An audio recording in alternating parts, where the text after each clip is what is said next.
రేపే అతిపెద్ద గ్రహణం. అలానే కాకుండా మంగళవారం అనమాట. చాలా పవర్ఫుల్ కాబట్టి స్నానం చేసే నీటిలో ఇది ఒక్కటి వేసుకుని చెయ్యండి. అలా చేస్తే జన్మ జన్మల పాపాలు పోతాయి, దరిద్రాలు పోతాయి, మీకుండే ఇబ్బందులు పోయి మీరు పట్టిందల్లా బంగారం అవుతుంది. అలానే కాకుండా మీకు మంచి ఫలితాలు కూడా ఉంటాయని చెప్పొచ్చు. ఈ యొక్క స్నానం ఏంటంటే మీ జీవితాన్ని మార్చేసి మీకుండే దరిద్రాన్నంతా కూడా తీసేస్తుందండి. చాలా మంది కూడా గ్రహణం పట్టే ముందు అంటే స్నానం చేస్తారు ఖచ్చితంగా. మనకి గ్రహణం ఏంటంటే 3 గంటలకు ప్రారంభమై 7 గంటల వరకు కూడా ఉంటుంది. 7 గంటలకు ముగిస్తుంది అనమాట. అయితే ఇది మన భారతదేశంలో కనిపిస్తుంది. ఇది షష్టగ్రహ కూటమి కాబట్టి ఖచ్చితంగా స్నానం అనేది ఈ విధంగా ఆచరించాలని మనకు పురాణాలలో చెప్పబడుతుందన్నమాట. అందుకే ఉదయం పూట సాయంత్రం పూట ఖచ్చితంగా స్నానం అనేది చేయండి. అయితే గ్రహణం రోజున ఖచ్చితంగా ఏంటంటే కనుక మనము అంటే మనకు నిల్వ ఉండే ఆహార పదార్థాలపైన ఏంటంటే దర్బలు వేసుకోండి. అదేనండి మనం గరిక అంటాం కదా, అది వెయ్యాలి. అలానే కాకుండా గ్రహణం తర్వాత వాటిని తీసి పడేయండి.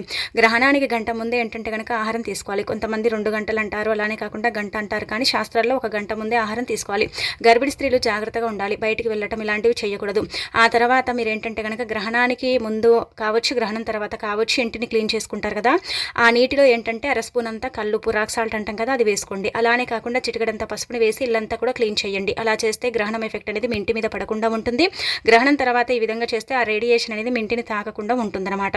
ఆ తర్వాత స్నానం చేసే నీటిలో ఖచ్చితంగా ఏంటంటే కొద్దిగంత కల్లుప్పు, మనం చెప్పాం కదా ఉప్పురాళ్ళు ఉంటాయి కదండి, దొడ్డుప్పు, కల్లుప్పు, ఇలా మనం పిలుస్తూ ఉంటాం కదా, రకరకాలుగా పిలుస్తూ ఉంటారు రాక్ సాల్ట్ని. ఆ రాక్ సాల్ట్ ఏంటంటే కనుక కొంచెం అంత అరస్పును అంటే ఉప్పు, అలానే కాకుండా చిటికెడంత పసుపుని వేసుకొని 2 పూటల స్నానం చేస్తే మీకుండే దరిద్రాలు పోయి, మీకుండే అన్ని ఇబ్బందులు పోయి మీకు చక్కగా గ్రహణం అనేది అనుకూలిస్తుంది. ఎలాంటి ఇబ్బంది అనేది ఉండదు. జాతక సమస్యలు కూడా ఏర్పడకుండా ఉంటాయని శాస్త్రంలో చెప్పబడుతుంది.